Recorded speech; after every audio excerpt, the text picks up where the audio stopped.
कोल्हापूरमध्ये गणपती आगमन मिरवणुकीवरून गणेश मंडळ आणि पोलीस प्रशासन आमने सामने आलंय। साऊंड सिस्टीम लावून आगमन मिरवणूक काढायची असेल तर सर्व मंडळांनी एकाच दिवशी मिरवणूक काढावी अशी भूमिका पोलिसांची आहे। तर पारंपरिक वाद्यांसह मिरवणूक काढणाऱ्या मंडळांना इतर दिवशी आगमन मिरवणूक काढण्याची मुभा देण्यात आली। मात्र पोलिसांच्या या भूमिकेला गणेश मंडळांनी मात्र विरोध केलाय। मंडळांनी याआधीच साऊंड सिस्टीमचं बुकिंग केल्यामुळे आता एकाच दिवशी मिरवणूक काढणं शक्य नसल्याचं मंडळाचं म्हणणं आहे। या सगळ्या पार्श्वभूमीवरती गणेश मंडळ आणि जिल्हा प्रशासनाची आज महत्त्वाची बैठक होणार आहे। या बैठकीमधून नेमका काही तोडगा निघणार का हे बघणं महत्त्वाचं राहील।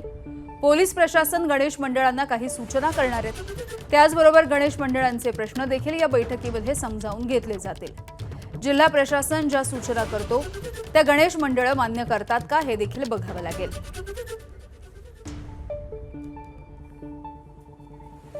दरम्यान कोल्हापूरमधल्या याच गणेश मंडळांशी संवाद साधलाय आमच्या प्रतिनिधींनी।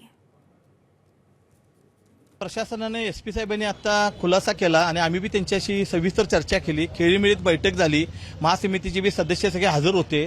त्यामध्ये त्यांनी सांगितलं की पारंपरिक वाद्याला आमचा कोणताही विरोध नाही आणि पारंपरिक वाद्याच्या वाद्य घेऊन तुम्ही मिरवणुका आधी 4 दिवस काढू शकताय। त्यामुळे जे साऊंड सिस्टीमचा एक विषय मुद्दा होता त्याच्यासाठी जराशी चर्चा चालू होती। त्या अनुषंगाने त्यांनी सांगितलं जाग्यावर स्टँडिंग तुम्ही साऊंड सिस्टीम लावू शकता, त्याला आमचं दुमत नाही आणि गणेश आगमन आणि विसर्जन ह्या दिवशी तुम्ही साऊंडला त्यांनी परवानगी दिलेली आहे।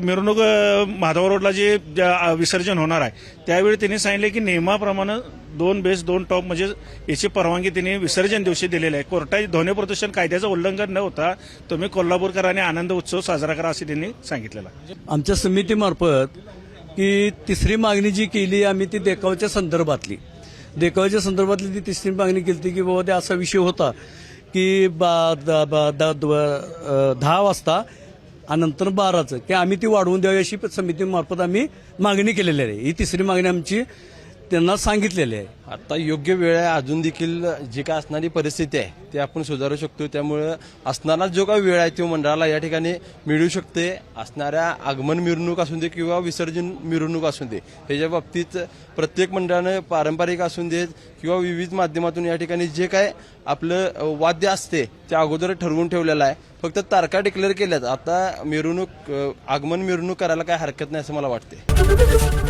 एबीपी माझा, उघडा डोळे बघा नीट।